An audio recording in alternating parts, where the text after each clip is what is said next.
Okay, everybody, Paperboy Trucker back at you on this Thursday morning. It's about 7:20 Eastern time. I'll be in the Eastern time zone for about another hour. I'm just pulling out of a rest area here. The first one I come to on 70 West as I get past Indianapolis. You know, I camped out last night at the Shipper there in Silver Grove, Kentucky at that drywall plant, just to give you a refresher.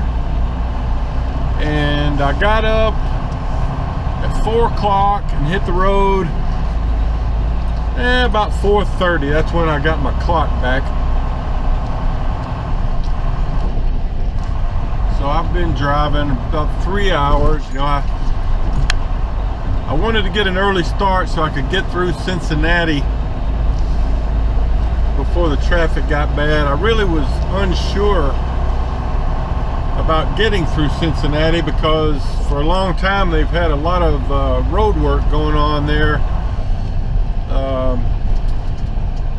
You know, it's where 75 and 74 go through town there at the bridge, and I wasn't sure if I would have to deal with that or not, but I didn't. It was a clear shot through, had no trouble, and then had to scoot around the southern edge of Indianapolis just now on 465. A lot of road construction, but wasn't bad. You know, I didn't run into any traffic stoppages. So now I've gotten through Indianapolis and I'm on 70. Pretty much gonna take it all the way across,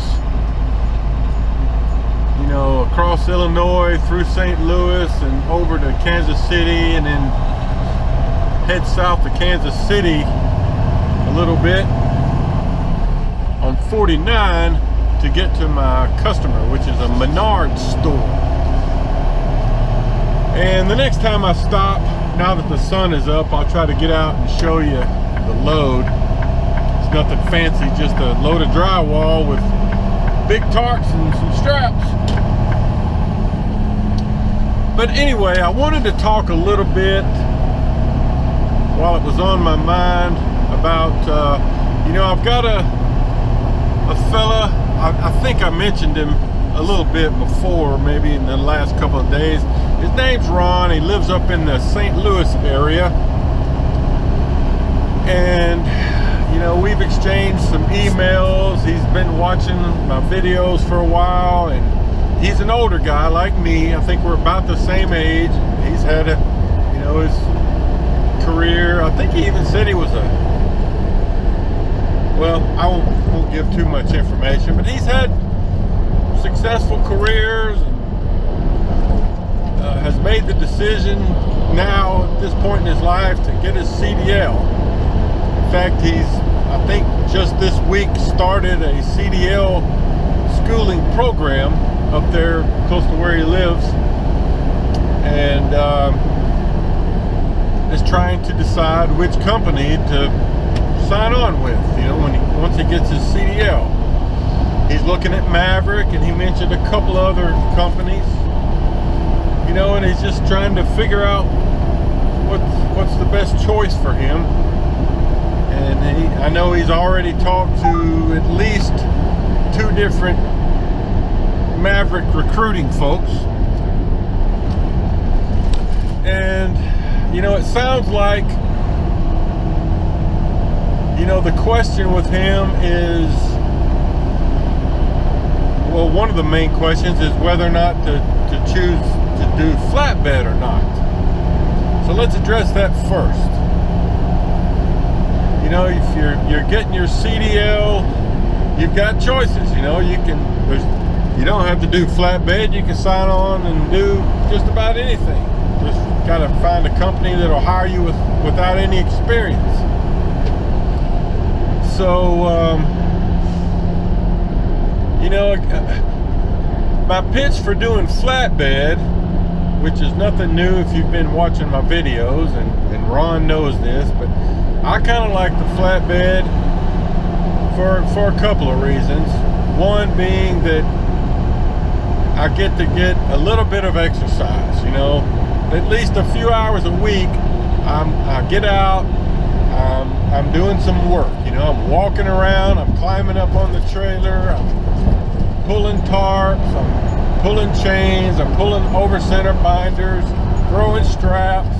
You know, I'm using my muscles a little bit, not much, not as much as I would like to. You know, I've always been a pretty active person and gone to the rec center, the gym. I even did CrossFit for about a year and a half. I may talk about that some other time. That would be a long conversation. But, you know, and that's really one of the things about the trucking gig that I miss, is not being able to work out physically as much as I would like to. All right, so that's one benefit. But you know, if you don't think that is appealing to you, then flatbed is probably not the best choice. You know, if you feel like you'd be happier just driving and not having to do so much physical work, then, you know, pull a drive-in or reefer. There's lots of options out there. The other thing I'd like to say about flatbedding is, you know, the customers that we pick up for and deliver to, for the most part, are more on a daytime schedule. You know, and I like that. You know, I like to, I don't mind getting up early. In fact, I like getting up early and getting going, but I also like to know that I'm going to be shutting down, you know, late in the afternoon or early evening.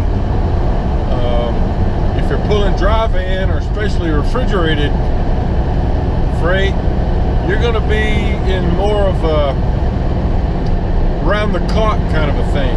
You know, and I'm sure that depends on what you're hauling and who you're working for as to what kind of schedules they're on. But, you know, the guy that trained me here at Maverick, Robert, he has left Maverick, bought his own truck, and is doing refrigerated freight now. And he has appointments all times of the day and night. You know, there's no system to it. He could be delivering at 2 a.m. today and 5 a.m. tomorrow, midnight. You know, it's all around the clock. And then I've got another friend that I went to Maverick training with, who has since left, that does a hopper bottom. And he's kind of the same way. You know, he gets up real early in the morning. You know, leaves his house at 2 o'clock. You know, and not quite the same schedule. So, you know, that's something to think about. It just depends on you. You know, if you like driving in the dark, in the evening, and into the mornings, you know, maybe refrigerated freight or drive-in is more for you. But if you kind of like more of a daytime gig, I would say flatbed's probably a better option. Now, as far as Maverick, and in Ron's case, you know, my main point to Ron is that he said he lives, you know, like, I don't know, 10 or 15 miles from the Maverick facility that's located in Madison, Illinois, which is just on the Illinois side of St. Louis. And that is a huge convenience, in my opinion, because you have facilities there where you can have your truck or trailer worked on. Like, I have my trailer and truck worked on quite often, if you've been watching my videos, on the weekends while I'm parked there to go home. You know, if there's something like this trailer, I don't know if I mentioned this or not, but the ABS light is on in this trailer.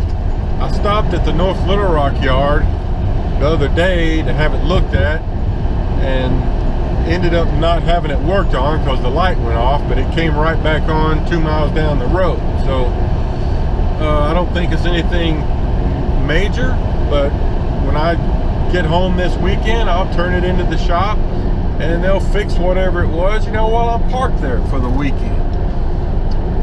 So you'll be able to have stuff, little things like that fixed. You know, last weekend when I got to the yard and was over at the supply barn swapping tarps and stuff, one of the supply guys noticed I had a little tiny nail in one of my trailer tires and it was leaking air.